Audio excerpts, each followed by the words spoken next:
Hello everyone, and we're back with round 4 of the Singapore Open 3 with what looks to be probably the most exciting match we've had today so far. Two of our, I believe, undefeated players at this point will be facing off, one of which is Melvin K. Singapore's very own Mr. Worldwide, who's towering above the APEC CP standings right now, secured his invite to Worlds ages ago, and looking to perhaps increase his lead over the other competitors chasing him for the paid invites to Worlds. And on the other hand, we also have Sugi Chandran, who's quite a established name here. We've seen her play around for quite a few tournaments. Very, very close to a Worlds invitation right now. Not quite there yet, but definitely hoping to secure it today. And so far, she looks like she's well on track to getting it, I'd say. Currently sitting at, I believe, 3-0? Yeah, 3-0. Yeah, so just needs to win another 2 more games to guarantee a top cut or rather finish in the top 8, which would probably be enough to let her secure her Worlds invitation today. Both players, I believe, actually have been using teams that haven't really changed much over time. Melvin, of course, probably wielding, I believe, his circuitry team, which has grown very, very infamous here in Singapore. Yeah, and we have actually seen Melvin put up some switches on item choices between his Pokemon from his older team and his newer iteration of the team, where his Tabulele changed the Psychic Seed into the choice specs. Yeah, it's always just interesting to see Melvin play because he doesn't really change the way his team works too much. He changes only small little bits of it, which actually, when you watch him play, you realize afterwards completely changed the way his team functions and always helps keeps it fresh and relevant to the metagame, despite how the metagame evolves in this format at such a rapid pace. While choosing to run with his what seems to be his favorite Pokemon this format in circuitry. Sugi, on the other hand, we've seen that she's quite fond of using Mandibuzz as a way to gain momentum for her team. She usually uses a very, very standard course of like Arcanine, Katana, and Tapu Fini, supported by Mandibuzz for speed control and for general momentum with to help with momentum with like Snarl and other moves like other support moves like Taunt. So probably actually one of those teams you would consider prime for the picking. Melvin would consider prime for the picking really, since Circuitry is quite easily able to snag off Beast Boost from them. And now we see both players team here with Sugi running Tapu Fini, Tapu Koko, Garchomp, Arcanine, Katana, and Medibuzz. Yeah, while Melvin choosing to run with the same 6 we've seen for the last few months of this format: Arcanine, Tapu Lele, Circuitry, Muk, Porygon 2, and Whimsicott. I mean, right here that Sugi wouldn't really want to go for the Tailwind option here, because Melvin can easily go for the Trick Room and deny her of her additional speed, and putting Sugi herself in a even not a very good position, because all her Pokemon will be slower than Melvin's Pokemon. Melvin here also can actually go for the Tailwind here to boost up his team's speed. However, he also has the option to Trick Room even if Sugi chooses to match the Tailwind here. So Melvin has a lot of options of speed control going into this game. Yeah, that's the interesting thing. Mandibuzz makes the equation for Melvin rather complicated really, since Mandibuzz has Taunt, which can deny Porygon 2 from setting up Trick Room 2 easily, while at the same time Mandibuzz is able to set up its own Tailwind, which given Sugi's team composition would neuter Melvin's Circuitry even if he chose to go for his own Tailwind, since stuff like Garchomp, Arcanine, and Katana all naturally outspeed Circuitry. Yeah. It's also interesting to note that Whimsicott can't stop Sugi's Tailwind because Prankster Taunt doesn't affect Dark types anymore this generation. Yeah, but that's of course assuming that Melvin actually runs Taunt on his Whimsicott, which I don't think we've seen for a while. Melvin's Whimsicott notorious for really rotating its moves so frequently to the point where it's just it's really terrifying for players to face off against him. Okay, so we do see Melvin leading off with Whimsicott and Tapu Lele, while Sugi goes for Mandibuzz and Tapu Fini. Rather counterintuitive lead from Melvin's side, since we're not used to Whimsicott really being able to do much under Psychic Terrain, but Melvin's team of course has found ways to make it work, and it's always interesting to see. But regardless, Misty Terrain is actually set up here since Sugi's Tapu Fini is slower, and overall Sugi looking in quite a decent position, I'd say. Perhaps both of them will want to match Tailwind with each other and not lose out the speed advantage.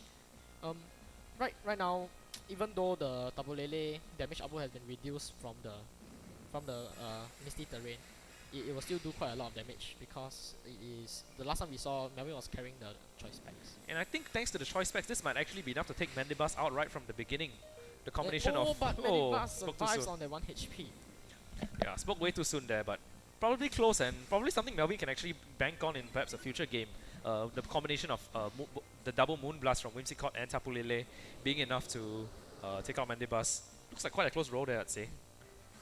And it's also interesting to note that the Mandibuzz is slower than Melvin's Tapu Lele. So Sugi might actually run a very bulky Mandibuzz without any speed investment at all. That we can say with quite a fair bit of certainty, given how Melvin is really fond of running very, very bulky spreads on most of his Pokemon.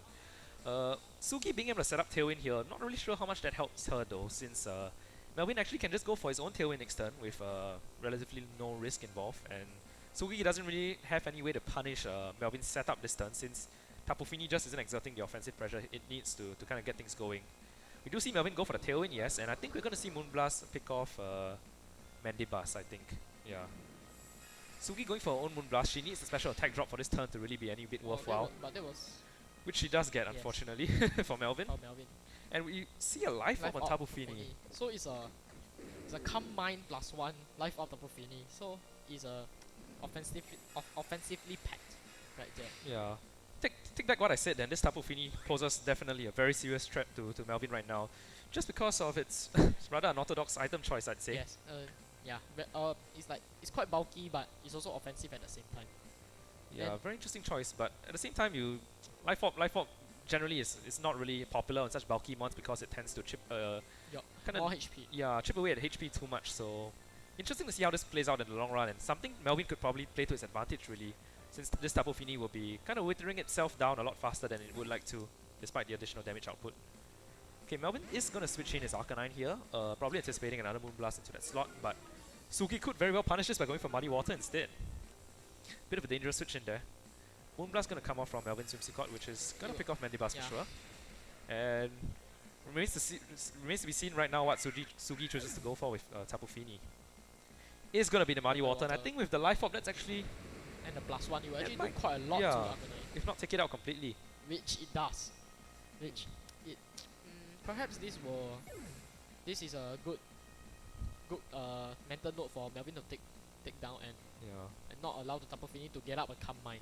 Probably not what he expected there. He was probably banking on Sugi for him going for a Moonblast onto that slot, since risking the miss on Muddy Water would be a bit much, but it is what it is. And comes in here, and Sugi will run out of Tailwind this turn, which will allow Zerkatry to be faster than both Garchomp and Tapu Fini the following turn, as Melvin set up the Tailwind 1 turn later than Sugi. I don't want to count Melvin out just yet, even though that last turn looks so disastrous for him. What I could see happening here is him protecting Zerkatry and perhaps going for Moonblast into Garchomp, which could possibly bring it into KO range next turn, which he would be able to use to his advantage, since with the additional turn of Tailwind he has, Melvin's Zerkatry would be faster than Sugi's Garchomp, you have to imagine. But at the same time, that will involve leaving Tapu Fini open a bit too long. Not sure whether he wants to do that. Yeah, Melvin chooses to switch in Tapu Lele now, which is going to reset the terrain. Not sure what that's going to achieve actually. Guess he's banking on Garchomp going on a defensive over here. Zerkatry does protect right now. And we're going to see Poison Jab come off. Is that going to go into Tapu Lele? Yes, it is. And perhaps Melvin switch out because he wants to preserve the Whimsicott for later, as perhaps his Whimsicott doesn't carry Protect. And suddenly things aren't looking so bright for him at all, really. Or actually, it's hard to say. Whimsicott gives him so many options here. It really depends on how Sugi plays as well. If she perhaps chooses to go for the offensive here, predicting Melvin to expect her to play defensively, she could probably take out either Whimsicott or Zerkatry right now with Garchomp, even though it's kind of vulnerable. But at the same time, if Melvin reads that and chooses to punish her for it, the Zerkatry could snowball very quickly from here. One of Melvin's option here can be to Moonblast into the Garchomp slot and Dazzling Gleam to pick off the Garchomp and get the Beast Boost off. I'm just really not sure whether that's actually enough to KO, and of course if Melvin chooses to go for that and Sugi reads into it, protecting her Garchomp and exposing her Tapu Fini instead, that would pretty much be it for Melvin. But we're going to see Endeavor come off onto Garchomp. I think that's going to be enough for Dazzling Gleam to pick it off. Yeah. And we didn't see a protect, so are we going to see? I think we're going to see Garchomp go down here, and that's going to be a Beast Boost for Melvin. Zerkatry which is always a bad thing to give circuitry given that, you know, Yes, but it's however, gonna snowball really the quickly. Fini will still do a lot of damage to Melvin's circuitry thanks to the +1 and the life up.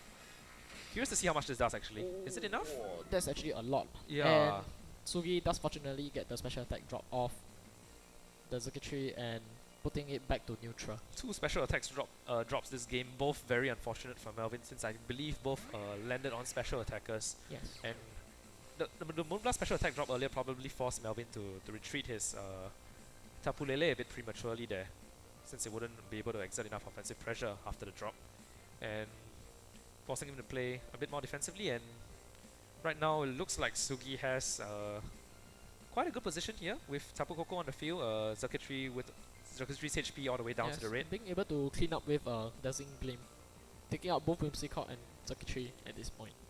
I don't suppose that Melvin's Circuitry has any too unorthodox moves like Discharge, so I don't think that he's going to be able to claw his way out from this position, because Melvin is probably going to go for the Protect and the Tailwind next turn, but you have to imagine he's going to lose Whimsicott right now. There's no way Sugi will let Whimsicott go unpunished here. And we are going to see Dazzling Gleam. I really wonder whether that's enough to pick off Whimsicott just like that. Which it is going to be enough, so yeah. Even though with Tailwind up, Circuitry still at neutral special attack, so that's not too bad a position, but at the same time I don't think the Dazzling Gleam will pick up both Tapus at the same I time. don't think Melvin just has any way to pick off both these Pokemon at the same time. He has to go for Gigabolt Havoc if he wants to take out Tapu Koko, which would expose Tapu Fini, unfortunately.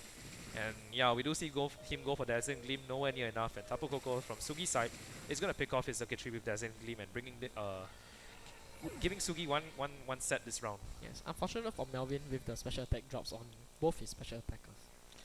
I actually really wonder whether Melvin would be satisfied with how this game played out. On one hand, he did take a lot of unfortunate special attack drops from Moonblast, which were a 10% chance and probably wasn't what he was counting on. But at the same time, he allowed the Tapu Fini to set up the Calm Mind and to steamroll him with the life out.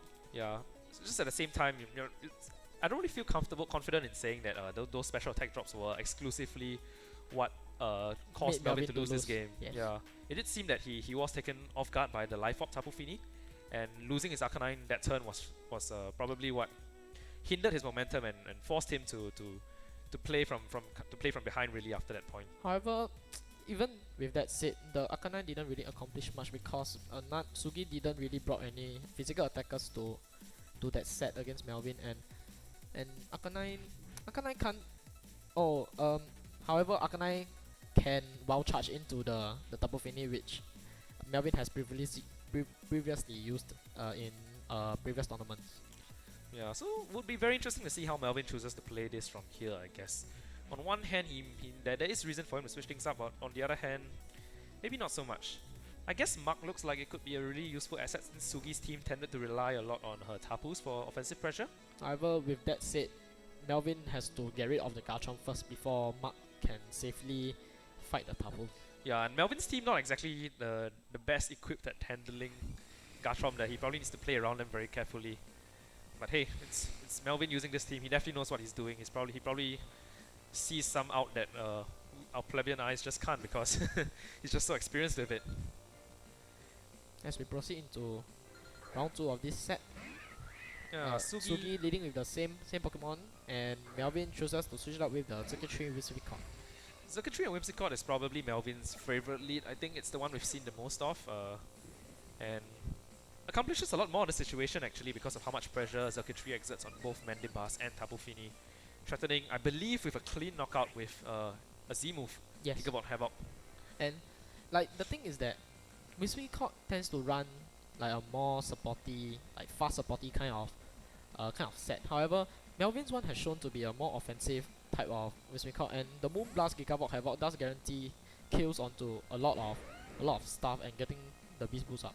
Seems like Sugi anticipated the Gigavolt Havoc going onto a Tapu Fini as she switches in Garchomp and sets up Tailwind with Mandibuzz to match the Tailwind she anticipated from Melvin, I guess. We're going to see Gigavolt Havoc now, but which slot is it going to go off into? Yeah. It would be very unfortunate if it goes into the Garchomp slot because Melvin essentially just wasted his Z move. Well, you have to imagine on the other hand that the Tapu Fini doing something about that potential threat would be too obvious, but I guess I'm mistaken. Melvin falls right into that trap, unfortunately. Yeah, and with Tailwind matched from Sugi's side, Zerkatry is still the slowest thing on the field right now. And Garchomp really does exert a lot of pressure onto the Zerkatry. Especially on a team like Melvin's with, I believe, only one ground resist in the form of Whimsicott, which is already on the field. So Melvin forced to either protect Zerkatry or sacrifice something. Not necessarily sacrifice something, but he's going to take a lot of damage regardless of what he switches into the Zerkatry slot should he choose to do that.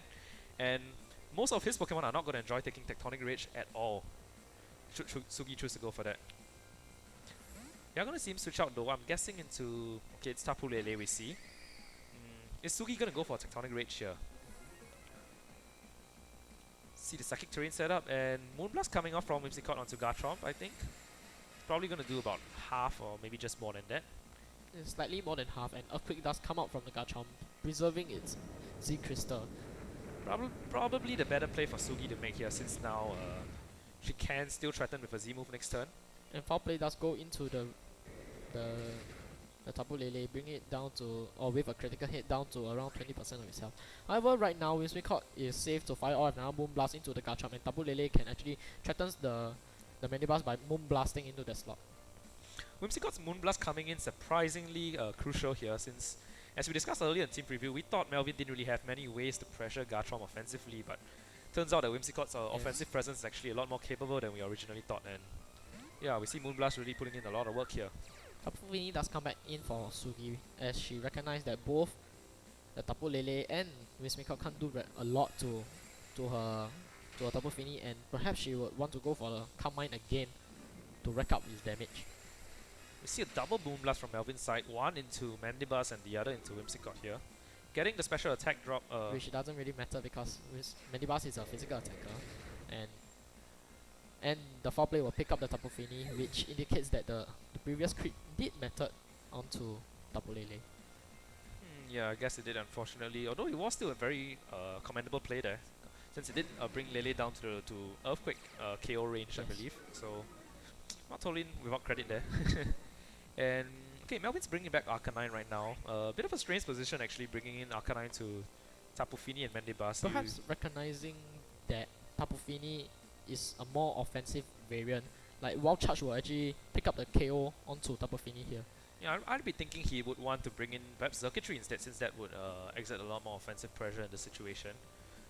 Probably trying to get the sneaky Wild Charge off, I think, at this point. Moonblast coming off into Tapu Fini, gonna bring that down to below half, which is enough for Wild Charge to KO. But yeah, he does go for that actually, and takes out Tapu Fini. Probably not what Sugi was expecting at this point, since not all Arcanines these days tend to be able to afford the slot for Wild Charge. And Ruse coming off from Sugi's Mandibuzz, which I think reveals Sugi's entire moveset to us. It will be Taunt, Foul Play, Tailwind, and Roost. Yep. So no Snarl there, which is probably a bit reassuring to Melvin. No knockoff. Yeah, no knockoff, although probably not as crucial here, except on the Muk and Porygon too. Now Sugi brings in Tapu Koko here, which is once again poised in a really excellent position against Melvin's team. As Tapu Koko is faster than both Arcanine and is faster than Arcanine, and it can exert a lot of offensive presence here, even if Zerkatry chooses to switch us in. Yeah, Tapu Koko's electric terrain, although aiding Zerkatry in boosting its electric type moves, tends to play out as more of a hindrance on Zerkatry teams because of how slow Zerkatry is and how frail it actually is. Twinkle Tiger does come out from Sugi's side of the field, presumably targeting into the Whimsicott slot to pick up the guaranteed KO. Did she really need the Twinkle Tackle to nab the KO though? Perhaps she was afraid that Thunderbolt might not do enough to Whimsicott as it resists, and definitely because it's a spread move and it might be too weak. So the Whimsicott's health was a lot higher than I thought then. So in case it makes sense. It's a reassuring move. Flare Blitz does come out from Arcanine into the Tapu Koko.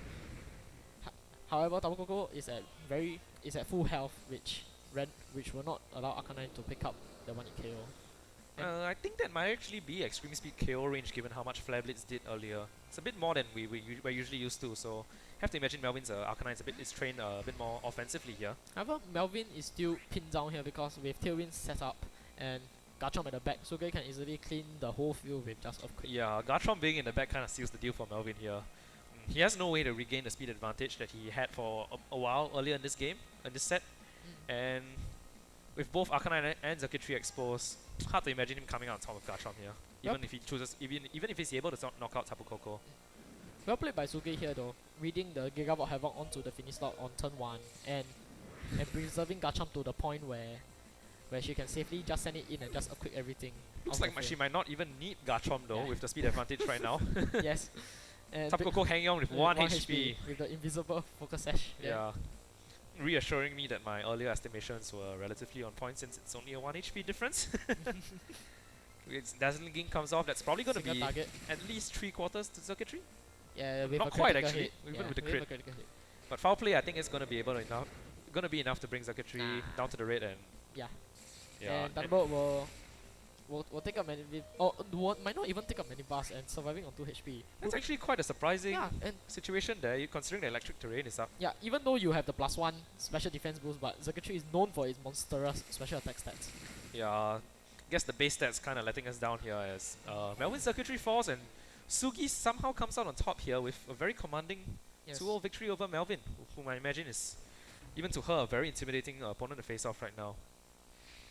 Overall, pretty good game, I'd say, from both players' sides. Yeah, Sugi showing that she recognized her win condition there, which was the Garchomp, and preserving it to the end, and like sort of making Melvin afraid of her Tapu Fini and burning the turn 1 Gigavolt Havoc onto the Garchomp. Indeed, incredible to see somehow a rather hyper offensive playstyle, steamrolling Circuitry of all things here. And have to give credit to Sugi, those were 2 very excellent games indeed. Despite you know, the Moonblast special attack drops, which I honestly think don't really matter too much. I think we'll be moving into an interview with Sugi shortly, so stay tuned and we'll get to hear some of her thoughts into what went into that battle.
Hi everyone, welcome back, and next to me right now I have Sugi Chandran, who won the last set of the Swiss rounds here at the Singapore Open 3 against Melvin K with a very commanding 2-0 sweep.